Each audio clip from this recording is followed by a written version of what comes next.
यह कहानी एक लड़के की है जिसका नाम निशांत था। निशांत की जिंदगी बिल्कुल आम थी। एक दिन वो एक नए कॉलेज में एडमिशन लेने गया। कॉलेज बाहर से बिल्कुल सामान्य दिखता था, लेकिन अंदर जाते ही उसे एक अजीब सी खामोशी महसूस हुई। कॉरिडोर खाली थे, कहीं ज्यादा चहल पहल नहीं थी। दरवाज़ा खोला और अंदर गया। क्लास में सभी छात्र अपनी अपनी सीट पर बिल्कुल चुपचाप बैठे थे। कमरे में ऐसी शांति थी कि सुई गिरने की आवाज़ भी सुनाई दे जाए। लेकिन तभी निशांत की नज़र एक अजीब चीज़ पर पड़ी। क्लास के 3 बेंच छोड़कर दीवार में एक नल, पानी का टैप लगा हुआ था। निशांत सोच में पड़ गया, क्लास के अंदर नल क्यों लगा है? तभी अचानक टीचर ने उसका नाम पुकारा, निशांत इधर आओ। निशांत धीरे धीरे टीचर के पास गया। टीचर ने कहा, सबसे पीछे जो नल है उसे खोल कर देखो। पूरी क्लास की नज़रें अब निशांत पर थी। वो धीरे धीरे नल के पास गया। तभी उसकी नज़र नल के ऊपर बने एक अजीब से चिन्ह पर पड़ी। जैसे ही उसने अपना हाथ पानी में डाला, अचानक वही अजीब निशान उसकी हथेली पर छप गया। निशांत घबरा गया। जब उसने पीछे मुड़कर देखा तो पूरी क्लास उसे अजीब नजरों से घूर रही थी। लेकिन सबसे डरावनी चीज थी टीचर की मुस्कान। वो मुस्कान बिल्कुल सामान्य नहीं थी। निशांत घबराकर घर चला गया। उस रात वो बहुत थका हुआ था, इसलिए जल्दी सो गया। लेकिन रात के बीच अचानक उसकी आंख खुल गई। जब उसने आसपास देखा तो वो अपने कमरे में नहीं था।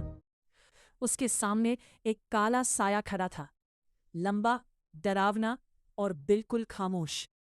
वो साया धीरे धीरे उसके पास आया और ऐसा लगा जैसे वो निशांत के शरीर को अपने कंट्रोल में ले रहा हो। निशांत चीखना चाहता था, लेकिन उसकी आवाज नहीं निकल रही थी। 3 दिनों तक निशांत उसी डरावनी जगह में फंसा रहा। वो साया बार बार उसके साथ अजीब चीजें करता, जैसे उसकी आत्मा से खेल रहा हो। तीसरे दिन अचानक उसकी आंख खुली। इस बार वो एक अलग जगह पर था, एक छोटा सा घर जहां एक परिवार रहता था। उस परिवार ने उसकी मदद की। घर की बहू ने बताया कि उसकी शादी सिर्फ 16 साल की उम्र में हो गई थी और वो कई सालों से इस घर में रह रही है। निशांत को पहली बार लगा कि शायद अब वो सुरक्षित है। उस रात वो उसी घर में रुक गया, लेकिन उसे डर था कि कहीं वो फिर उसी डरावनी जगह पर ना पहुंच जाए। और वही हुआ। जैसे ही वो सोया, वो फिर उसी काले साए की दुनिया में पहुंच गया। 4 दिन तक ये सिलसिला चलता रहा। फिर चौथे दिन वो काला साया एक बूढ़े आदमी को घसीटते हुए उसके सामने लाया और देखते ही देखते उस बूढ़े आदमी का सिर कुचल दिया। ये सब देखकर भी निशांत को डर नहीं लगा, क्योंकि 4 दिन के टॉर्चर के बाद वो अंदर से पूरी तरह टूट चुका था। उसने थक कर अपनी आंखें बंद कर ली और जब उसकी आंख खुली तो वो अपने कमरे में था। सब कुछ सामान्य था।